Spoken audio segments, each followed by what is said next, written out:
എല്ലാവരുടെയൊക്കെ വെച്ചമായി ചേച്ചി വന്നപ്പോ ഇവിടെ ഫുൾ ടൈം ബിസി ആകട്ടോ. ഇങ്ങനെ ധൃതിയായിട്ട് അതിന്റെ ഇടയ്ക്കാണ് ഞങ്ങൾ വീഡിയോ ചെയ്തത്. കടമായി കിട്ടിയ പശുവിൽ നിന്ന് പശു വളർത്തൽ ആരംഭിച്ചു. പിന്നീട് 8 പശു വരെ എത്തി. ഇന്ന് പശു വളർത്തൽ വളരെ ലാഭകരമായിട്ട് മുന്നോട്ട് കൊണ്ടുപോകുന്ന ഒരു വീട്ടമ്മയുടെ പശു വളർത്തലാണ് നമ്മളിന്ന് കാണാൻ പോകുന്നത്. അപ്പൊ എടപ്പനമ്പി ഫാംസിന്റെ പുതിയൊരു വീഡിയോയിലേക്ക് എല്ലാവർക്കും സ്വാഗതം. ഞാൻ സിനോബി. നമ്മളിൽ നിൽക്കുന്ന കോട്ടയം ജില്ലയിൽ നളി ചേച്ചിയുടെ പശുത്തൊഴുത്തിലാണ്. ചേച്ചിക്ക് 8 പശുക്കളുണ്ട്. ചേച്ചി പശു വളർത്തൽ ആദ്യം വളരെ നഷ്ടമായിരുന്നു. പിന്നീട് അത് ലാഭത്തിലേക്ക് എത്തിക്കാൻ വേണ്ടി ചേച്ചി ഇവിടെ ചില കാര്യങ്ങൾ ചെയ്തു. അപ്പോൾ ചേച്ചിയുടെ പശു വളർത്തലും പിന്നെ ചേച്ചിയുടെ ജീവിതാനുഭവങ്ങളുമാണ് നമ്മളിന്ന് കാണാനും കേൾക്കാനും പോകുന്നത്. അപ്പോൾ ഇന്നത്തെ വീഡിയോ മാക്സിമം എല്ലാവർക്കും ഒന്ന് ഷെയർ ചെയ്യാനും ചാനൽ സപ്പോർട്ട് ചെയ്യാനും മറക്കരുത്. അപ്പോൾ നേരെ വീഡിയോയിലേക്ക് പോകാം. ചേച്ചി നമസ്കാരം. നമസ്കാരം. ചേച്ചി പേര് പറയാമോ? എൻ്റെ പേര് നളിനി. ഓക്കെ, നമ്മുടെ സ്ഥലം പറയാമോ? കാരിക്കോട്. ഓക്കെ, അപ്പൊ എത്ര നാളായിട്ടാണ് പശു വളർത്തൽ മേഖലയിൽ? 22 വർഷമായി ഈ മേഖലയിൽ. ഓക്കെ, അപ്പൊ 22 വർഷത്തെ ഇടയിലുള്ള ഒരു പശു വളർത്തലിന്റെ എക്സ്പീരിയൻസ് ഞങ്ങൾക്ക് ഒന്ന് ഷെയർ ചെയ്യാവോ? അതായത് എങ്ങനെയാണ് ഈ ഒരു പശു വളർത്തലിലേക്ക് വരാനുള്ള? ഞാൻ ആദ്യം ഒരു ഇടക്കറവ് പശുവിനെ വാങ്ങിച്ചു. ഇടക്കറവ് പശുവിനെ വാങ്ങിച്ച് അതിനെ വളർത്തി അത് ചെനയായി കഴിയുമ്പോൾ അടുത്തൊരു പശുവിനെ കൂടെ വാങ്ങിച്ചു. പിന്നെ എനിക്ക് ഡയറിയിൽ നിന്ന് ഇങ്ങനെ പശുവിനെ വാങ്ങിക്കാനായിട്ട് ലോൺ തന്നു. പിന്നെ ഞാൻ ബാങ്കിൽ ചെന്ന് ലോൺ എടുത്ത് എനിക്ക് 8 പശു ഉണ്ടായിരുന്നു. ഈ 8 പശുവിനെ കൊണ്ട് ഞാൻ നടന്നു. പിന്നെ ഇപ്പോൾ 2 എണ്ണം വന്ന് മുകളിലായിരുന്നു ആദ്യത്തെ ഒരു തൊഴുത്ത്. അത് കഴിഞ്ഞ് എൻ്റെ അപ്പുറത്ത് വരുന്ന തൊഴുത്ത് അതൊന്നും സ്ഥാനം തരില്ല. പിന്നെ എനിക്കിത് പഞ്ചായത്തിൽ നിന്ന് വരുന്ന തൊഴുത്താണ്. ഞാൻ 8 പശു ഉണ്ടായിരുന്നു. എനിക്കിപ്പോൾ 3 കൊടുത്തു. ഇനിയിപ്പം അടുത്ത ആഴ്ച 2 എനിക്ക് വരും. ഓക്കെ, അപ്പൊ എന്തുകൊണ്ടാണ് ഈ ഇടക്കറവിൽ സ്റ്റാർട്ട് ചെയ്തത്? ഇടക്കറവ് നമ്മൾ ആദ്യം പഠിക്കാൻ വേണ്ടിയിട്ട്. അതെ, ഇതിനെ കുറിച്ച് കൂടുതലായിട്ട് അറിയില്ലായിരുന്നു. കൂടുതലായിട്ട് അറിയില്ലായിരുന്നു എനിക്ക്. പിന്നെ എന്തുകൊണ്ടാണ് ഈ ഒരു പശു വളർത്തൽ തന്നെ തെരഞ്ഞെടുത്തത് ഒരു വരുമാന മാർഗം? നമുക്കൊരു വരുമാനം എന്നെ സംബന്ധിച്ചോളം എനിക്കൊരു വരുമാന മാർഗ്ഗം നല്ലൊരു ഇതായിട്ട് എനിക്ക് അവരെ കൊണ്ട് നടക്കാനും അവരുടെ സ്നേഹവും സന്തോഷങ്ങളും ഒക്കെ ഷെയർ ചെയ്ത് ഇങ്ങനെ പോകും. ഞാൻ അവരുമായിട്ട് ഇങ്ങനെ കൂടുതൽ അടുത്ത കാരണം എനിക്ക് അവരില്ലാതെ ഇപ്പം ജീവിക്കാൻ പറ്റത്തില്ല എന്നൊരു തോന്നൽ വന്നതുകൊണ്ട് എൻ്റെ അത്യാവശ്യ കാര്യങ്ങൾ നടക്കുന്നുണ്ട്. അപ്പൊ ഈ കാണുന്നതാണ് നാളെ ചേച്ചിയുടെ പശുത്തൊഴുത്തും പശുക്കളും. ഇവിടെ ഇപ്പം എത്ര ഉണ്ട് മൊത്തം? ഇപ്പൊ 8 എണ്ണമായിരുന്നു, 7 എണ്ണമായിരുന്നു. 2 എണ്ണത്തിന് ഇപ്പൊ കൊടുത്തു. ഇനിയിപ്പോൾ അടുത്ത ആഴ്ച 2 എണ്ണം വരും. ഞാൻ പോയി കൊണ്ടുവരാറില്ല, അവർക്ക് എനിക്ക് കൊണ്ടിറക്കി കെട്ടിത്തര നല്ല പശുക്കളെ എനിക്ക് കിട്ടാറുള്ളത്. ഓക്കെ, ആദ്യം ഇടക്കറവിൽ നിന്ന് തുടങ്ങിയെന്ന്. ഇപ്പൊ എങ്ങനെയാണ് കുട്ടികളെ വളർത്തിയെടുക്കും? ഇവിടെ എങ്ങനെയാ ചെയ്യുന്നത്? കുട്ടികളെ വളർത്തിയെടുക്കാറുണ്ട്. ഇതൊക്കെ കുട്ടികളെ വളർത്തിയെടുത്ത് ഇവിടെ മാത്രം. ബാക്കിയുള്ളവരെ 2 പേരെ കുട്ടികളെ വളർത്തിയെടുത്തായിരുന്നു. അവർ 2 പാല് പറഞ്ഞാൽ ഞാൻ കൊടുത്ത് അവരെ നിർത്താൻ പറ്റത്തും മുതലാകത്തില്ലാത്ത കാരണം. പുറത്തുനിന്ന് പശുക്കളെ വാങ്ങിയതിൽ ഏതെങ്കിലും ഉണ്ടോ? പുറത്തുനിന്ന് വാങ്ങിയത് ഇത് ഒരെണ്ണമുണ്ട്. ഇത് ഒരെണ്ണമുണ്ട്. അപ്പൊ എല്ലാം അപ്പുറത്തുണ്ട്. ഇതിനകത്ത് HF ക്രോസ് ആയാലും മുക്കിയത് അതെന്താ അങ്ങനെ? അത് പാല് കൂടുതലുണ്ട് അവർക്ക്. അത് ഏകദേശം എത്രത്തോളം കിട്ടുന്നത്? എനിക്കിപ്പോ ഇവർക്ക് എല്ലാവർക്കും കൂടി ഇപ്പൊ 40 ലിറ്റർ പാല് കിട്ടും. നമ്മളപ്പോ അതിന്റെ എങ്ങനെയാണ് അതിന്റെ വിൽപ്പന എങ്ങനെയാണ്? ഞാൻ 8 ലിറ്റർ പാല് ഇവിടെ വീടുകളിൽ കൊടുക്കും. ബാക്കി ഞാൻ സൊസൈറ്റിയിൽ കൊടുക്കും. ശരിക്കും പറഞ്ഞാൽ സൊസൈറ്റിയിൽ കൊടുക്കാൻ കാരണം എന്താ? പാല് എനിക്ക് സൊസൈറ്റി കൊടുത്താൽ ലോണുകളൊക്കെ അടയ്ക്കാനായാലും നമുക്ക് ഒന്നിച്ച് പൈസ കൈ കിട്ടും. 10 രൂപ കുറഞ്ഞാലും നമുക്ക് ഒരാൾ നാളെ വേണ്ടെന്ന് പറഞ്ഞാലും നമുക്ക് അവരുടെ അടുക്ക ചെല്ലണ്ടേ. അതുകൊണ്ട് ഞാൻ അവരെ തന്നെ സ്റ്റാർട്ടിങ് മുതൽ സൊസൈറ്റിയിലാണ് കൊടുത്തോണ്ടിരുന്നത്. അപ്പൊ ഈ പറഞ്ഞ ഒരെണ്ണത്തിൽ നിന്ന് 8 എണ്ണത്തിലേക്ക് എങ്ങനെയാ വന്നത്? അപ്പൊ എനിക്ക് ഓരോന്ന് 2 വാങ്ങിച്ച് കൂട്ടി കൊണ്ട് നമ്മൾ 8 എണ്ണത്തിലെത്തിയായിരുന്നു. അപ്പൊ ഈ പൊടിക്കുഞ്ഞൊക്കെ മകന്റെ ഒരു കുട്ടി എന്റെ കൂടെ ഉണ്ടായിരുന്നു.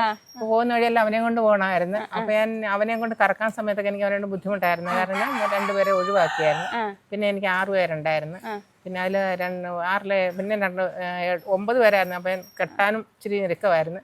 അപ്പോൾ അവരെ 2 പേരെ ഞാൻ ഒഴിവാക്കി കഴിഞ്ഞപ്പോൾ 2 പേരെ ഇവിടെ നിർത്തിയായിരുന്നു. അപ്പോൾ പാല് പറഞ്ഞാൽ അവരെ 2 പേരെയും കൂടി കൊടുത്തു. അപ്പോൾ ഈ 18 കൊല്ലത്തിന്റെ ഇടയ്ക്ക് ഒരുപാട് എന്താ പറയാ നഷ്ടങ്ങൾ ഉണ്ടാവാം. തന്നെ അറിയാം. അപ്പൊ അതിൽ നിന്നൊക്കെ ഒരുപാട് റിക്കവർ ആയിട്ടാണ് ഇത്രയും പശുക്കൾ എനിക്ക് ചത്തുപോയി. പശുവും കൂടെ ഒരുപാട് എനിക്ക് ചത്തുപോയി. എന്നിട്ട് എങ്ങനെയാണ് ചേച്ചി അതിനെല്ലാം ഞാൻ തരണം ചെയ്ത് പിന്നെ പിടിച്ച് മുമ്പോട്ട് വന്ന് ലോൺ എടുത്തൊക്കെ അങ്ങനെ ഞാൻ ഒരുപാട് അടിയെ പോയി കഴിഞ്ഞിട്ട് പിന്നെ എനിക്ക് ദൈവം ഒരു നല്ലത് വന്ന് കയറി ഇങ്ങനെ വരുന്നു. ആദ്യ സമയത്ത് ഒരു സങ്കടമൊക്കെ തോന്നിയില്ല നമുക്ക്? ഒരുപാട് വരെ തോന്നിയ സമയമുണ്ട്. ചേച്ചി അപ്പൊ അടിയെ പോയെന്ന് പറഞ്ഞില്ലേ, പിന്നെ എങ്ങനെയാണ്? പിന്നെ എന്നെ ഒരു നല്ലൊരു ചേട്ടനുണ്ടായിരുന്നു ഇവിടെ. എനിക്കിങ്ങനെ വന്നു കഴിഞ്ഞപ്പം പശു ബ്രോക്കറാണ്, എൻ്റെ ഭർത്താവിൻ്റെ കൂട്ടുകാരാണ്. അപ്പോൾ പുള്ളി ഞാൻ ഇങ്ങനെ പറഞ്ഞു പോയിട്ട് എൻ്റെ പശു എല്ലാം അങ്ങനെ പോയാലും തന്നെ വിഷമിക്കണ്ട, ഞാൻ സഹായിക്കാന്ന് പറഞ്ഞ് പുള്ളി 2-3 പശുവിനൊക്കെ കടം തന്നു. അങ്ങനെയൊക്കെ രക്ഷപ്പെടുത്തി ഞങ്ങളെ കൊണ്ടുവന്ന് അങ്ങനെയാണ് ഇത്രയും 8 പശുക്കളിലേക്ക് വന്നത്. അപ്പൊ ഈ പശു വളർത്തലിൽ ചേച്ചിക്ക് എന്തൊക്കെ ഗുണങ്ങൾ ഉണ്ടായിട്ടുണ്ട്? എനിക്ക് ഒരുപാട് കാര്യങ്ങൾ ഇതിൽ നിന്ന് ഞാൻ നടത്തിയെടുക്കാറുണ്ട്. നേരത്തെ പലരോട് വാങ്ങിച്ചാലും എനിക്ക് ഇവര് കൊടുക്കാൻ എന്തെങ്കിലും മാർഗം ഉണ്ടെന്ന് കണ്ട് നമുക്ക് കൊടുക്കാൻ പറ്റും. നാളെ നമ്മുടെ കയ്യിൽ ഇപ്പൊ ഈ ഒരു പശുക്കൾ ഉള്ളതുകൊണ്ട് പാല് വിറ്റ് നമുക്ക് പൈസ കിട്ടുന്നുള്ള ഒരു ഉറപ്പുള്ളതുകൊണ്ട് എവിടേക്കും ചോദിച്ചാലും തരും. പിന്നെ മക്കളുടെ കാര്യം എങ്ങനെയാ? എത്ര മക്കളുണ്ട്? എനിക്ക് 2 മക്കളുണ്ട്. 2 മക്കളുണ്ട്. 2 മക്കളെ ഇതിലൂടെയാണ് പഠിപ്പിച്ചത്? മോള് അനസ്തേഷ്യ ടെക്നീഷ്യൻ, മോൻ ഹോട്ടൽ മാനേജ്മെന്റ്. അവരൊക്കെ ഇതിന് കിട്ടിയ വരുമാനത്തിലേക്ക്. ഈ ഒരു പശു ഇവിടുന്ന് ഉണ്ടായതാണ്? പശു ഞാനിപ്പോ വാങ്ങിച്ചതാണ്. അത് കടിഞ്ഞൂരാണ്. ഓക്കെ. എത്ര ലിറ്റർ പാലുള്ള പശുക്കൾ? അത് 10 ലിറ്റർ കിട്ടുമെന്നാണ് പറഞ്ഞത്. ഇന്നലെ കൊണ്ടുവന്നിട്ട് 3 ദിവസമേ ആയുള്ളൂ. എങ്ങനെയാണ്? അവൾക്ക് ഇന്ന് രാവിലെ എനിക്ക് 8 ലിറ്റർ കിട്ടി. ഇതിന്റെ അകത്ത് പിന്നെ ഇവിടെ ഉണ്ടായത് ഇതോ ഈ ഒരു അവളെ എനിക്ക് ഇവിടെ ഉള്ളതാണ്. അത് ഞാൻ വാങ്ങിച്ചതാണ്. പക്ഷെ ഒരു കൃഷ്ണഗിരി പശുവിന്റെ കിടാവിനെ എനിക്ക് ഒരാൾ തന്നതാണ്. ഞാൻ വാങ്ങിച്ച എനിക്ക് ചേട്ടൻ തന്നെന്ന് പറഞ്ഞാൽ അതാണ് ചേട്ടന്റെ? അതല്ല വേറെ. അതൊക്കെ ഞാൻ കൊടുത്തു. ആ ചേട്ടൻ ഒത്തിരി സഹായിച്ച് നമ്മളെ മുൻപോട്ട് കൊണ്ടുവന്നാണെന്നാ പറഞ്ഞത്. ഒരുപാട് കാര്യങ്ങൾ ചേട്ടൻ പറഞ്ഞു തന്നു. അതല്ലേ? പിന്നെ ഇടക്കറവയൊക്കെ കൊണ്ട് കെട്ടിത്തരും. അങ്ങനെയൊക്കെ രക്ഷപ്പെട്ടൊക്കെ പോയി. അപ്പൊ ഇതിന്റെ അകത്ത് ചെനപ്പശുക്കളുണ്ടോ? ചെനയുണ്ട്. അതിന് 5 മാസം ചെനയാണ്. ഇവക്ക് 2 മാസമായി വെച്ചിട്ട്. പിന്നെ ഇവിടെ പെയ്യടെ ഞാൻ വാങ്ങിച്ചതാണ്. ഇത് 2ാമത്തെ പ്രസവമാണ്. ഇവിടെ അടുത്ത് എനിക്ക് അറിയാവുന്ന എൻ്റെ ഒരു കൂട്ടുകാരിയോട് ഞാൻ വാങ്ങിച്ചതാണ്. എല്ലാം നാട്ടിൽ നിന്നല്ല നമ്മൾ നാട്ടിൽ നിന്നാണ് വാങ്ങിക്കുന്നത്. ഞാൻ തന്നെ ഉള്ളതുകൊണ്ട് എനിക്ക് തമിഴ്നാട്ടിൽ പോകാൻ ആരുമില്ല, കൊണ്ടുതരാൻ ആരുമില്ല. അതിനിപ്പോ ഒരു ആളിനെ പരിചയപ്പെട്ടിട്ടുണ്ടാവും. നാളത്തെ കഴിഞ്ഞ് 2 പശുവിനെ കൊണ്ട് തരാമെന്ന് പറഞ്ഞിട്ടുണ്ട്. പിന്നെ ഇവിടെ ഞാൻ പൂഞ്ഞാറ് സ്ഥലത്ത് വാങ്ങിച്ചതാണ്. ഇവക്ക് ഏകദേശം എത്ര ലിറ്റർ പാലുണ്ട്? ഇവക്ക് ഇപ്പൊ 9 ലിറ്റർ പാല് കിട്ടുന്നുണ്ട്. നമുക്ക് 4 മാസം ചെനയാണ്. കുട്ടി ഇവളുടെ ഒരു കുട്ടിയും കൂടി ഉണ്ടായിരുന്നു. അപ്പൊ പുറത്തുനിന്ന് പശുക്കളെ വാങ്ങുമ്പോ എത്ര ലിറ്റർ പാലുൽപാദനമുള്ള പശുക്കളെ വാങ്ങാറുള്ളത്? ഞാൻ ഒത്തിരി പാലുൽപാദനമുള്ളത് വാങ്ങിക്കുന്നുണ്ട്. തൊടുത്തിച്ച് ചായതായത് ഒരു 15-20 ലിറ്റർ പാലില് ഉൽപാദനമുള്ള പശുവിനെ ഞാൻ വാങ്ങിക്കുന്നുണ്ട്. ഓക്കെ. ഇവിടെ ഇപ്പൊ അത്യാവശ്യം ചൂടും കാര്യങ്ങളും ഉണ്ടല്ലേ? ഓക്കെ. അതിനെ പ്രതിരോധിക്കാൻ പറ്റുന്ന പശുക്കളെയാണ് ഇവിടെ തെരഞ്ഞെടുക്കുന്നത് അല്ലെ? പിന്നെ ഇവിടുത്തെ ഈ തൊഴുത്ത് എന്ന് പറഞ്ഞ ഹൈറ്റ് കുറവാണെങ്കിലും ഇതിപ്പോ 2ാമത്തെ അല്ലേ? എനിക്ക് പഞ്ചായത്തിൽ നിന്ന് തന്നാണ്. പഞ്ചായത്തിൽ നിന്ന് കിട്ടിയതാണ്. നമുക്ക് എങ്ങനെയാ സബ്സിഡിയും കാര്യങ്ങളും? സബ്സിഡി ഉണ്ടായിരുന്നു. ഓക്കെ. ഇതെങ്ങനെ ഫസ്റ്റ് സ്റ്റാർട്ടിങ് കുറച്ച് പണിത് കാണിക്കണം? അതെങ്ങനെയാണ്? ഒറ്റയടിക്ക് പണിത് കാണിക്കും. ഒറ്റയടിക്ക്. ഓക്കെ. ആദ്യത്തെ തൊഴുത്ത് ഇതുപോലെ ആയിരുന്നോ? തൊഴുത്തല്ല, ഇതുപോലെ തന്നെ ആയിരുന്നു. പക്ഷെ ഇത്തരം വെള്ളത്തിന്റെ സൗകര്യമൊന്നും ഇല്ലായിരുന്നു. ഓക്കെ. ഓക്കെ. അതിനകത്തും ഫാനും ഒക്കെ ഉണ്ടായിരുന്നു. ആദ്യം എങ്ങനെയായിരുന്നു ചേച്ചി ചെയ്തോണ്ടിരുന്നത് പശു വളർത്തിക്കൊണ്ടിരുന്നത്? ആദ്യം ഞങ്ങൾ കോട്ടയം മണർകാട് തൊട്ട് പുല്ലി എത്തിങ്ങ് പോരുന്ന ആൾക്കാർ. എൻ്റെ കൂട്ടുകാർ കുറെ പേരുണ്ട്. അവരെല്ലാം നിർത്തി. അപ്പൊ അവരുടെ കൂട്ടത്തിൽ ഞാൻ മാത്രമേ ഉള്ളൂ. ഓക്കെ. ഓക്കെ. അപ്പൊ ഇങ്ങനെ എന്താ പറയാ, വെള്ളമൊക്കെ കോരി കൊടുക്കുമായിരുന്നോ? വെള്ളമൊക്കെ ഇങ്ങനെ പാത്രത്തിൽ വെച്ചു കൊടുക്കുമായിരുന്നു. പിന്നെയാണ് ഓട്ടോമാറ്റിക് സിസ്റ്റം. ഇത് ഈ തൊഴുത്ത് വന്നപ്പോ ഓട്ടോമാറ്റിക് സിസ്റ്റം ആക്കി. ഓക്കെ. ഓക്കെ. ഇതിപ്പോ പെട്ടെന്ന് പണി തീരൂല്ലേ കാര്യങ്ങള്? പിന്നെ ഇതുണ്ടല്ലോ പൈനാപ്പിൾ തണ്ട് ഇവിടെ കൊടുക്കുന്നുണ്ടല്ലോ. പൈനാപ്പിൾ തണ്ട് കൊണ്ടുവരും. ഇത് എവിടെ ഇറക്കണം? ഇവിടെ ഇറക്കുന്നത് ആരക്കുന്നത്തുനിന്ന്. ഓക്കെ. ഓക്കെ. പുല്ല് കൊടുക്കണില്ലേ? പുല്ലിപ്പോ കുറവാണ്, വെയിലായതുകൊണ്ട് അല്ലേ? പിന്നെ എനിക്ക് അഴിച്ചു കെട്ടാനും താഴെയൊക്കെ പാടമുണ്ട്. അപ്പൊ വയലിൽ അഴിച്ചു കെട്ടി ഞാൻ എന്നും കൊണ്ടുവരും. ചേച്ചി ആദ്യം വേറൊരു തീറ്റയാന്ന് പറഞ്ഞു. പിന്നെ പുതിയ തീറ്റ വരുന്നതിന് മുമ്പ് ചേച്ചി എങ്ങനെയായിരുന്നു ലാഭകരമായിട്ട് മുന്നോട്ട് കൊണ്ട്? ലാഭകരം ഇല്ലായിരുന്നു. ഒരാഴ്ച 5 ചാക്ക് ഓക്ക വേണമായിരുന്നു, 1 ചാക്ക് തവിടും വേണമായിരുന്നു. അത്രയും തീറ്റ കൊടുത്തിട്ടും എനിക്ക് ഇതുങ്ങൾക്ക് ഉദ്ദേശിക്കുന്ന പാല് നമുക്ക് കിട്ടുന്നില്ലായിരുന്നു. ഇത് ഞാൻ TMR അതും ഇതൊക്കെ ഇറക്കിയിട്ടൊന്നും ഒരു രക്ഷയില്ല. ഇതെല്ലാം കൊടുത്തു കഴിഞ്ഞിട്ട് ഞാൻ നടക്കാവുന്ന ബിയർ വേസ്റ്റും എല്ലാം എടുത്തു കഴിഞ്ഞിട്ടൊന്നും എനിക്ക് മെച്ചം വന്നില്ല. അപ്പൊ ഇത് ഞാനിങ്ങനെ യൂട്യൂബിൽ കണ്ടേച്ച് വിളിച്ച് കഴിഞ്ഞപ്പോൾ ഇറക്കി തരാമെന്ന് പറഞ്ഞ് അങ്ങനെ ഇറക്കി തന്നു. ആ തീറ്റ നമുക്ക് കാണാട്ടോ. ലാഭം അല്ലാന്ന് പറഞ്ഞു. അപ്പൊ എങ്ങനെയാണ് ഈ വീട്ടിലെ കാര്യങ്ങളൊക്കെ നടത്തിയ? പൈസ വേണ്ട നമുക്ക്. പൈസ വേണം. പൈസ പിന്നെ ഇങ്ങനെ നേഴ്സിംഗ് പഠിപ്പിച്ചെന്ന് പറഞ്ഞു കുട്ടീനെ. അതൊക്കെ എങ്ങനെയാ ചേച്ചി? അതൊക്കെ ഈ കൂട്ടത്തിലൊക്കെ റോൾ ചെയ്ത് പോയി. ഓക്കെ. ഇതിന്ന് കിട്ടുന്ന കുറെ അടച്ച് അങ്ങനെയാണോ? പിന്നെ ഞാനിവിടെ എവിടെ ചെന്ന് ചോദിച്ചാലും വായ്പയൊക്കെ തരും. അങ്ങനെയൊക്കെ വന്നു കഴിഞ്ഞപ്പോ എനിക്ക് എല്ലാം കൊണ്ട് ഒരു നേട്ടമായി വന്നു. ഞാൻ ആരോട് മേടിച്ചാലും തിരിച്ചു കൊടുക്കുന്നുണ്ട്. ബാങ്കിലായാലും ചെന്ന് ഇപ്പൊ ചെന്ന് മാനേജർ സാറേ എനിക്കിപ്പോ ഒരു ലോൺ വേണം ഗ്രാമീണ ബാങ്കിൽ ചെന്ന് പറയുന്നത് സാർ തരും. SBI ചെന്ന് ചോദിച്ചാലും തരും. ഓക്കെ. വേറൊരു കാര്യമുണ്ട് കേട്ടോ, മികച്ച ക്ഷീരകർഷകയ്ക്കുള്ള അവാർഡ് ഈ ചേച്ചിക്ക് ലഭിച്ചു. എനിക്ക് പഞ്ചായത്തിന്റെ ക്ഷീരകർഷകയുടെ അവാർഡൊക്കെ കിട്ടിയതാണ്. അതെ. ഈ പ്രാവശ്യത്തെയാണോ? കഴിഞ്ഞ പ്രാവശ്യം. ഓക്കെ. ഒരു കുഞ്ഞിനെ കൊണ്ടാണ് നടന്നത്. അന്നേരം അവൻ പശുവിനെ കഴിക്കാൻ ഞങ്ങളെ പോകുമ്പോഴാണ് ഇവർ ഇറങ്ങി വരുന്നത്. അപ്പൊ എന്നോട് അച്ചിച്ച് പോവാൻ നമുക്ക് പോകാന്ന് പറഞ്ഞ് കയ്യെ പിടിച്ച് അവരുടെ അടുത്ത് സന്തോഷം കാണാൻ എനിക്ക് സംസാരിക്കാൻ സമയം കിട്ടിയില്ല. പശുവിനെ അഴിച്ചുകൊണ്ട് വന്നതിന് ശേഷമാണ് അവർക്ക് നീ സംസാരിക്കാൻ ഇട തന്നെ. പശുവിനെ എല്ലാവരും അഴിച്ച് ഇട്ട് കഴിയുമ്പോഴേ അവനും പുറകെ പടിയെടുത്തടിച്ചിങ്ങനെ പോരും. അപ്പൊ ഈ പറഞ്ഞ പശു വളർത്താൻ വേണ്ടി രാവിലെ എത്ര മണിക്ക് എഴുന്നേക്കുന്നു? ഞാൻ 3 മണിക്ക് എഴുന്നേക്കും. അപ്പൊ എന്തൊക്കെ കാര്യങ്ങൾ ഈ തൊഴുത്തിൽ ചേച്ചി ചെയ്യും? ഞാൻ വെളുപ്പിനെ എഴുന്നേറ്റ് അത്യാവശ്യം അടുക്കളയിലെ നമുക്ക് ചെയ്യാവുന്ന കാര്യങ്ങളൊക്കെ ചെയ്ത് വെച്ചിട്ട് ഞാൻ 4 മണിയാകുമ്പോൾ തൊഴുത്തിലിറങ്ങും. തൊഴുത്തിൽ വന്നിട്ട് കാൽത്തീറ്റയൊക്കെ എടുത്ത് വെക്കും. കാൽത്തീറ്റ എടുത്ത് വെച്ചിട്ട് അവരെ ചാണകം വാരും, കുളിപ്പിച്ച് എല്ലാം നല്ല വൃത്തിയാക്കിയിട്ട് ഞാൻ കറക്കും. മെഷീനുണ്ടോ? മെഷീനുണ്ട്. മെഷീൻ ഇപ്പൊ ഉപയോഗിക്കുന്നില്ല. കൈക്ക് തന്നെ. എനിക്ക് ആ മെഷീനെക്കാട്ടി എളുപ്പം ചെയ്താ എന്റെ കൈ തന്നെ. അതെ. അപ്പൊ എങ്ങനെയാ നേരെ കറയൊക്കെ പഠിച്ചത്? ഒരു പശു വാങ്ങിച്ച് കറവ പഠിച്ചു. 7 മിനിറ്റ് കൊണ്ട് ഒരു പശുവിനെ കറക്കണം എന്നാണ്. അപ്പൊ എങ്ങനെയാ ചേച്ചി അത് പഠിച്ചത്? ഞാൻ ആദ്യമൊക്കെ പയ്യെ 10-15 മിനിറ്റ് ഒക്കെ എടുക്കുമായിരുന്നു ഒരു പശുവിനെ കറക്കാൻ. ഇപ്പൊ എനിക്കത് വേണ്ട. ഇപ്പൊ എത്ര സമയം കൊണ്ട് ഇപ്പൊ 5 മിനിറ്റ് കൊണ്ട് ഒരെണ്ണത്തിന് കറന്നത്. എക്സ്പീരിയൻസ് അല്ലേ? അതിനുശേഷം പിന്നെ ഞാൻ ഇവരെ ഓരോന്നിനെ കൂട്ടി മേടിച്ച് പിന്നെ മേടിക്കുന്നില്ല. ഇങ്ങനെ ചത്തും കെട്ടുമൊക്കെ പോയി കഴിഞ്ഞപ്പോ ഇങ്ങനെ ഒരു ചേട്ടനെ സഹായിച്ചു. ഇടക്കറവയൊക്കെ കൊണ്ട് കെട്ടി തരുമായിരുന്നു. ഉണ്ടായിരുന്നു. അങ്ങനെയൊക്കെ ഞങ്ങളെ സഹായിച്ച്. ഈ ചത്തുപോയെന്ന് പറഞ്ഞു. അപ്പൊ എങ്ങനെ ചത്തുപോയി, അതിനെ കുറിച്ച് കൂടുതൽ പഠിച്ചോ ചേച്ചി? എങ്ങനെ അതിന്റെ കാര്യങ്ങൾ? ചത്തുപോയെന്ന് പറഞ്ഞാൽ നമ്മൾ ഓരോ ദിവസം എന്ത് കിടാക്കളായാലും ഒന്നിനും കിട്ടുകയില്ലായിരുന്നു. അതെങ്ങനെ? അവിടെ തൊഴുത്തായെന്ന് പറഞ്ഞു. പിന്നെ തൊഴുത്ത് മാറ്റി വെച്ച് കഴിഞ്ഞപ്പോൾ പിന്നെ എനിക്ക് കുഴപ്പമില്ല. പിന്നെ നമ്മൾ അതനുസരിച്ച് ശ്രദ്ധിച്ച് വന്നു. ഈ ശ്രദ്ധിച്ചെന്ന് പറഞ്ഞ ചേച്ചി എന്താ ശ്രദ്ധിച്ചു ശരിക്കും പറഞ്ഞു? നമ്മള് വീട്ടമ്മമാര് ഇങ്ങനെ വളർത്താനായിരിക്കുന്ന ഒരുപാട് വീട്ടമ്മമാരുണ്ടായിരിക്കും. അപ്പൊ അവരോട് എന്താ പറയാനുള്ളത്? ശ്രദ്ധിക്കാന്ന് പറഞ്ഞിട്ട് ശ്രദ്ധിക്കാന്ന് അവരെ അസുഖങ്ങളും കാര്യങ്ങളും ഒക്കെ നമ്മൾ അവർക്ക് എന്തെങ്കിലും ഒരു ഉള്ള തൊഴുത്തിലൊക്കെ എനിക്ക് എല്ലാം ഒത്തിരി പ്രാവശ്യം പശു ചത്തുപോയി, കിടാക്കളി ചത്തുപോയി ഒക്കെ ഒരുപാട് നഷ്ടങ്ങൾ എനിക്ക് വന്നു. എന്നിട്ട് എന്നോട് എല്ലാവരും പറഞ്ഞത് നിർത്തിയിട്ട് കുറച്ചാൾ വരുന്നതൊക്കെ പറഞ്ഞു. ഞാൻ പറഞ്ഞു എന്തായാലും ഇറങ്ങിയതല്ലേ അല്ലേ? ഇറങ്ങിയത് ആരോടും നിർത്തുന്നില്ല എന്ന് പറയുന്നില്ല. ഞാൻ എന്തായാലും പയ്യെ മുൻപോട്ട് അങ്ങ് പോയി. ആരോടും നിർത്തുന്നില്ല എന്ന് പറയും. ഇപ്പോഴും ആൾക്കാർ പറയും നിർത്ത് എന്നൊക്കെ പറയുന്നുണ്ട്. പക്ഷെ എനിക്ക് ഇവരില്ലാതെ ജീവിക്കാൻ പറ്റത്തില്ല. വന്നപ്പോ തന്നെ എന്താ പറയാ, ഭയങ്കര സ്നേഹിച്ചാണ് നിങ്ങളെ വളർത്തുന്നത്. അതുകൊണ്ട് തന്നെ ഇങ്ങോട്ട് മാറി നിൽക്കാന്ന് പറഞ്ഞാൽ അവരങ്ങോട്ട് മാറി. ഓരോരുത്തർക്കും ഓരോ സ്ഥാനം ഉണ്ട് കേട്ടോ അല്ലെ? സ്ഥാനം വിട്ട് അവർ കയറി പോയല്ലോ. കയറി പോയാൽ എന്നെ വഴക്ക് പറയുമ്പോൾ അവർ തിരിഞ്ഞു വരും. അതെ, 8 പശുക്കളെ ചേച്ചി ഒറ്റയ്ക്കാട്ടം മേയ്ക്കുന്നത്? ഞാൻ ഒറ്റയ്ക്കേ ഉള്ളൂ. അതെ ഒറ്റയ്ക്കാണ്. ഇവിടുന്ന് വെളുപ്പിനെ 5:30 കോട്ടയം മണർകാട് പോയി 5 പേര് കൂടി പുല്ല് എത്തി 12 കെട്ട് പുല്ല് വീതം വണ്ടിയെ കയറ്റി ഞങ്ങളുടെ വീട്ടിൽ 1:30 ഞങ്ങൾ വരുമായിരുന്നു. അത്ര സമയമല്ലേ? അത്ര സമയം അങ്ങനെ കഷ്ടപ്പെട്ടിട്ടുണ്ട്. പിന്നെ അതിന് ശേഷം നമ്മള് കറവയ്ക്ക് ശേഷം എന്ത് ചെയ്യും? കറവയ്ക്ക് ശേഷം ഇപ്പൊ ഇവർക്ക് തീറ്റ കൊടുത്തു. ഇനി കറവ കഴിഞ്ഞിട്ട് ഇവർക്ക് കാലിത്തീറ്റയും കൂടി വെച്ച് കൊടുത്തു കഴിഞ്ഞാൽ പിന്നെ ഇന്നിനും ആഹാരമൊന്നുമില്ല. പിന്നെ ഇടയ്ക്ക് ഒന്ന് ചാണകം മരുവായിട്ട് തൊഴുത്തൊന്ന് കഴിച്ച് ഞാൻ കയറി. ഉച്ചയ്ക്ക് കറവ എപ്പോഴാ? അപ്പൊ 1:30. ഓക്കെ. അതിനുശേഷം എത്ര മണിക്കാ ഇത് തീരുന്ന എല്ലാ പണിയൊക്കെ? അത് കഴിഞ്ഞ് പിന്നെ ഇനിയിപ്പോ പ്രത്യേകിച്ച് പണിയൊന്നും ഇനി വരില്ല. ഇനിയിപ്പോ പൈനാപ്പിൾ വരുന്നത് അരിഞ്ഞ് കുറച്ചിട്ട് ഇപ്പൊ താഴോട്ട് ഇറക്കിക്കൊണ്ട് പോകുന്നുണ്ട്. പൈനാപ്പിൾ അരിയണ്ട. മെഷീൻ ഉണ്ട് ഇതിന്? മെഷീൻ ഉണ്ട്. ഓക്കെ, അവിടെ മെഷീൻ ഉണ്ട് കേട്ടോ. ഓക്കെ. അപ്പൊ ചേച്ചി എപ്പോഴും പാലൊക്കെ കൊണ്ട് കൊടുക്കും? പാല് കൊണ്ടുപോകാൻ ഓട്ടോയാ വരുന്നത്. ഓട്ടോ വരും? അതായത് 2:25 ആകുമ്പോൾ ഓട്ടോ വരും. മിൽമയുടെ അല്ല, നമ്മൾ സ്വന്തമായിട്ട് കൊടുക്കുക. ഈ 10-22 ലിറ്റർ പാൽ എന്നെ കൊണ്ട് ഒറ്റയ്ക്ക് കൊണ്ടുപോകാൻ പറ്റില്ല. രാവിലെ 25-30 ലിറ്റർ പാലുണ്ട്. അപ്പൊ വീടുകളിൽ എപ്പോഴാണ് കൊടുക്കണേ? ഞാൻ ഈ പാൽ ഓട്ടോയെ കയറ്റി വിടുക. ചേട്ടൻ കൊടുത്തോളൂ. എന്റെ സാഹചര്യം ചേട്ടനെ അറിയാം. അപ്പൊ അത് കാരണം ആ ചേട്ടൻ പാല് കയറ്റി കൊടുത്തേച്ച് ഇപ്പൊ എനിക്ക് പാത്രം വീട്ടിൽ കൊണ്ടുതരും. പിന്നെ ഞാൻ പാല് 6:45 ആകുമ്പോഴത്തേക്കും വീടുകളിൽ എത്തിക്കും. നമുക്ക് വീടുകളിൽ എത്ര ലിറ്റർ കൊടുക്കാൻ പറ്റുന്നുണ്ട്? അപ്പൊ 8 ലിറ്റർ പാല്. ഇവിടെ എത്ര കിട്ടും ചേച്ചി? ഇവിടെ 60 രൂപ. മതിയല്ലോ. വീടുകളിൽ 60. എനിക്കൊരു സെക്രട്ടറി ഉണ്ട്. ഒത്തിരി സപ്പോർട്ട് ഉണ്ട്. സെക്രട്ടറി പേരെന്താണ്? ബിന്ദു. അത് ലേഡിയാണ്. അപ്പൊ നമ്മുടെ കാര്യങ്ങളൊക്കെ ഷെയർ ചെയ്തല്ലേ? പിന്നെ ഞങ്ങൾക്ക് പഞ്ചായത്തിന്റെ സബ്സിഡി ഉണ്ട്. എനിക്കിപ്പോ 2 പ്രാവശ്യമായിട്ട് 25 രൂപ. നമ്മുടെ കാര്യങ്ങൾ നടക്കാതെ മതി. അതാണ് ഞാൻ സൊസൈറ്റി കൊടുക്കാൻ കൂടുതലും ആഗ്രഹിക്കുന്നതിന്റെ കാര്യം. അതാണ് മെയിൻ ആയിട്ട് ചേച്ചിക്ക് അധികം ബുദ്ധിമുട്ടില്ലാതെ അവിടെ കൊണ്ടു കൊടുക്കാൻ പറ്റും. പിന്നെ നമുക്ക് സബ്സിഡി കിട്ടും. പിന്നെ എന്താ പറയാ, ചേച്ചി ഒറ്റയ്ക്ക് ആയതുകൊണ്ട് അവിടെ എല്ലാവർക്കും എന്നോട് വലിയ നല്ല താല്പര്യമാണ്. എല്ലാവർക്കും അതെ.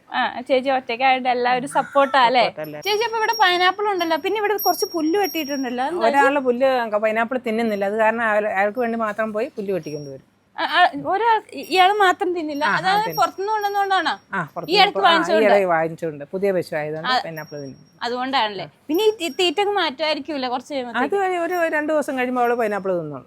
ശകലച്ച തിന്നു തുടങ്ങി. എന്നാലും പിന്നെ പെട്ടെന്ന് വന്നതല്ലേ, ഗ്യാസ് ഒക്കെ ഉണ്ടായാലും പാടില്ല. അത് കാരണം നമ്മള്. അപ്പൊ ഈ തൊഴുത്ത് പണിതപ്പോ ഈ ഗവൺമെന്റ് സപ്പോർട്ട് എന്തോരം ഉണ്ടായിരുന്നു നമുക്ക്? ഗവൺമെന്റ് സപ്പോർട്ട് തൊഴിലുറപ്പ് പദ്ധതി എന്ന് പറഞ്ഞൊരു സ്കീമിലാണ് തന്നത്. അപ്പൊ നമുക്ക് 2.5 ലക്ഷം രൂപയ്ക്ക് സ്കീമിൽ ഞാൻ ലോൺ എടുത്തു. എനിക്ക് പഞ്ചായത്തിൽ നിന്ന് 1.40 തന്നു. ഓക്കെ. അപ്പൊ എങ്ങനെയാണ് നമ്മൾ തൊഴുത്തിന്റെ കാര്യം? ചേച്ചി ഒറ്റയ്ക്കല്ലായിരുന്നു? അല്ല, ഒറ്റയ്ക്ക്. എങ്ങനെയാ അതിന്റെ കാര്യങ്ങൾ ചെയ്തോണ്ടിരുന്നത്? ഞാൻ അന്നേരം ആളെ വിളിച്ച് ജോലി ചെയ്യിച്ചു. അത് ഇങ്ങനെ ആദ്യം നമ്മുടെ ഫോട്ടോ എടുത്ത് കാണിക്കണം. ഫോട്ടോ എടുത്ത് കാണിക്കുന്നത് അവിടെ പിന്നെ നമ്മൾ എഴുതിയിട്ടിട്ടുണ്ട്. അവിടെ പിന്നെ തൊഴിലുറപ്പ് ഗ്രാമീണ തൊഴിലുറപ്പ് പദ്ധതിയിൽ അങ്ങനെ ചെയ്തിട്ടുണ്ട്. ഇപ്പൊ ഇതാണ് പശുത്തൊഴുത്ത്. ഇവിടെ പുൽത്തൊട്ടി ഉണ്ട്. പിന്നെ അതുകൂടാതെ ഓട്ടോമാറ്റിക് ഡ്രിങ്ക് സിസ്റ്റം ഉണ്ട്. പിന്നെ പശുക്കൾക്ക് നിൽക്കാൻ. ഇതിപ്പോ എത്ര പശുക്കൾ നിർത്താവുന്ന രീതിയിലാണ് ചെയ്തേക്കണേ? ഇതിപ്പോ 8 പശു നിർത്താം. 8 പശുവിന്. ഓക്കെ. ഇനി പശുക്കളെ കൂട്ടാൻ താല്പര്യം? അതെ അല്ലേ. പിന്നെ ബാക്ക് സൈഡിലാണ് ചാണകക്കുഴി ഉള്ളത്. പിന്നെ അതുപോലെ തന്നെ റബ്ബർ മാറ്റ്. അതെയോ? റബ്ബർ മാറ്റ് ഇട്ടിട്ടുണ്ട്. പിന്നെ ഫാൻ ഇട്ടിട്ടുണ്ട്. എല്ലാം ഉണ്ട്. എല്ലാ സൗകര്യവും ഉണ്ട്. ചേച്ചി ഈ സമയത്ത് ഇവിടെ ഭയങ്കര ചൂടാ. അപ്പൊ ഇതിന് ഈ പശുക്കളെ എന്താ പറയുക, കാലാവസ്ഥയെ പ്രതിരോധിക്കാൻ വേണ്ടി എന്തെങ്കിലും ഇവിടെ ചെയ്യുന്നുണ്ടോ? ഞാൻ ഇതിന്റെ മുകളിൽ ഒരു പച്ചനെറ്റ് മേടിച്ച് വലിച്ചു കെട്ടിയിട്ടുണ്ട്. അങ്ങനെ ചെയ്താ അപ്പൊ ചൂട് കുറവുണ്ട് ഇപ്പൊ അല്ലേ? അപ്പൊ ചൂട് കുറവുണ്ട്. പിന്നെ ഞാൻ പാടത്ത് കൊണ്ടിട്ട് ഒരു നേരം ഇപ്പൊ പൈനാപ്പിൾ കൊടുക്കുന്നുണ്ട്. ഒറ്റ നേരം. ഓക്കെ. പാടത്തുനിന്ന് ഒരുപാട് പോകണം? ഇവിടുന്ന് കുറച്ച് പോയാൽ മതി. അതെയോ? ചേച്ചിയാണ് വന്നത് ആ വഴി ഇച്ചിരി അങ്ങ് നീങ്ങിയാൽ മതി. പിന്നെ അടയ്ക്കാമരത്തോട്ടത്തിൽ കയറി കിട്ടും, AC കിടക്കുമ്പോൾ അവരോട് കിടക്കും. പിന്നെ 1 മണിയാകുമ്പോൾ കഴിക്കും. അപ്പൊ ചേച്ചി മറ്റു ജോലിക്കൊക്കെ നേരത്തെ പോയിക്കൊണ്ടിരുന്നല്ലേ? അതെ അതെ. പിന്നീട് ഈ പശു വളർത്തലിലേക്ക് വന്നപ്പം അതിൽ നിന്ന് കിട്ടുന്ന പൈസേക്കാളും കൂടുതൽ ഇവിടെ കിട്ടുന്നുണ്ടോ? അതിൽ നിന്ന് പൈസ കൂടുതൽ കിട്ടുന്നില്ലെങ്കിൽ എനിക്ക് ഇതിൽ നിന്ന് നമ്മുടെ വീട്ടിൽ അത്യാവശ്യം കാര്യങ്ങൾ നടക്കും. പുറത്തു പോയ ഒരു ജോലിയല്ല ഇത്, വീട്ടിലെ കാര്യങ്ങൾ നടക്കും, ഇവരുടെ കാര്യങ്ങൾ നടക്കും. 2 ജോലി നടക്കും. ഓക്കെ, നമുക്ക് ഇതിന് പൈസ കിട്ടുകയും ചെയ്യും, നമുക്ക് റെസ്റ്റും സമയം കിട്ടുന്നുണ്ട്. റെസ്റ്റും കിട്ടുന്നുണ്ട്. ഓക്കെ. പിന്നെ എന്താ പറയാ, മറ്റുള്ള സപ്പോർട്ട് എങ്ങനെയുണ്ട്? എനിക്ക് എന്റെ സൊസൈറ്റിയിലെ പ്രസിഡന്റ് ഒക്കെ ഒത്തിരി നല്ല സപ്പോർട്ടാണ് എനിക്ക്. അതെ. എനിക്ക് അത്യാവശ്യം ഞാൻ കറക്കണമെന്ന് പറഞ്ഞാലും പുള്ളി ഓടി വന്ന് അതെനിക്ക് കറന്നു തരും. ആളുടെ പേരെന്താ? ജോർജ് കുട്ടി. അതെല്ലേ. ആനക്കുഴിയിൽ വീട്ടുപേര്. പിന്നെ ഒരു മിൽമേൽ നല്ലൊരു പിന്നെ പാലളക്കുന്ന ഒരു പയ്യൻ ബാബു, അത് നല്ലൊരു സപ്പോർട്ടാണ് എനിക്ക്. അതെല്ലേ. ഓക്കെ. അപ്പൊ എല്ലാവരും നല്ല സപ്പോർട്ടാണ് എനിക്ക്. എല്ലാവർക്കും നല്ല ആത്മാർത്ഥത. ഞാൻ എല്ലാവരും വെച്ചമായി ചേച്ചി വന്ന് ഇവിടെ ഫുൾ ടൈം ബിസി ആകട്ടോ. ഇങ്ങനെ ധൃതിയായിട്ട് അതിന്റെ ഇടയ്ക്കാണ് ഞങ്ങൾ വീഡിയോ ചെയ്തത്. കുഴപ്പമില്ല. അപ്പൊ എല്ലാവരും എനിക്ക് നല്ല സപ്പോർട്ടാണ്. അതെല്ലേ. എന്നോട് പറയാം എണ്ണത്തിൽ കുറയ്ക്കുന്നൊക്കെ പിന്നെ പ്രസിഡന്റ് പറയാം, എന്നാലും ഞാനത് കുറയ്ക്കാറില്ല. എനിക്ക് അത്യാവശ്യം ലോണൊക്കെ അവർ ശരിയാക്കി തരും. ഈ യൂട്യൂബ് വീഡിയോ ഒക്കെ കാണുന്നു പറഞ്ഞു, അതിൽ നിന്ന് ഒരുപാട് അറിവുകൾ ചേച്ചി കിട്ടുന്നുണ്ടോ? ഉണ്ട്. ഇത് കണ്ടു കഴിയുമ്പോഴത്തേക്ക് ഓരോരുത്തർ ചെയ്യുന്ന ജോലികൾ നല്ലതാണ്, നമ്മൾ അതനുസരിച്ച് മുമ്പോട്ട് പോകാൻ പറ്റുമെന്ന് നമ്മൾ നോക്കും. അപ്പൊ ചേച്ചിക്ക് പശു വളർത്തൽ ആദ്യം വലിയ ലാഭകരമല്ലായിരുന്നു, പിന്നീട് ലാഭകരമായി. അതിനൊരു തീറ്റ ഇവിടെ കൊടുക്കുന്നുണ്ട് അല്ലെ? എന്ത് തീറ്റ ചേച്ചി കൊടുക്കണം ആദ്യം? ഞാനൊരു ചോളത്തിന്റെ പിണ്ണാക്ക് വാങ്ങിച്ച് അത് ഞാൻ ഇങ്ങനെ കണ്ട് യൂട്യൂബിൽ കണ്ട് ഞാൻ വിളിച്ചു. അപ്പൊ എന്നോട് പറഞ്ഞു ഇറക്കി തരാമെന്ന് പറഞ്ഞു. അങ്ങനെ ഇറക്കി തന്നു. ഞാൻ കൊടുത്തു. എനിക്ക് കൊടുത്തു കഴിയുമ്പോൾ നല്ലതെന്ന് തോന്നിയപ്പോൾ ഞാൻ ഇങ്ങനെ പലരോടും പറഞ്ഞു. ഇത് എന്തോരം ഉണ്ട് ചേച്ചി? അതിപ്പോ 3 കിലോ കുത്തിരിക്കുന്നതാണത്. അതെയോ? അപ്പൊ 8 പശുക്കൾക്ക് ഇങ്ങനെ കുതിർന്ന് വരുമോ? ഇങ്ങനെ ഇത്രയുണ്ടല്ലേ? ഇതിപ്പോ ഒറ്റ നേരത്തേക്കാണ്. ഇതിപ്പോ നമുക്ക് എന്തോരം ക്യാഷ് നമുക്ക് ലാഭിക്കാൻ പറ്റുന്നത്? എന്തോരം? എനിക്കിപ്പോ കൂടി വന്ന ഒരു പശുവിന് ഒരു 150 രൂപ ഒരു നേരം വരുന്നുണ്ട്.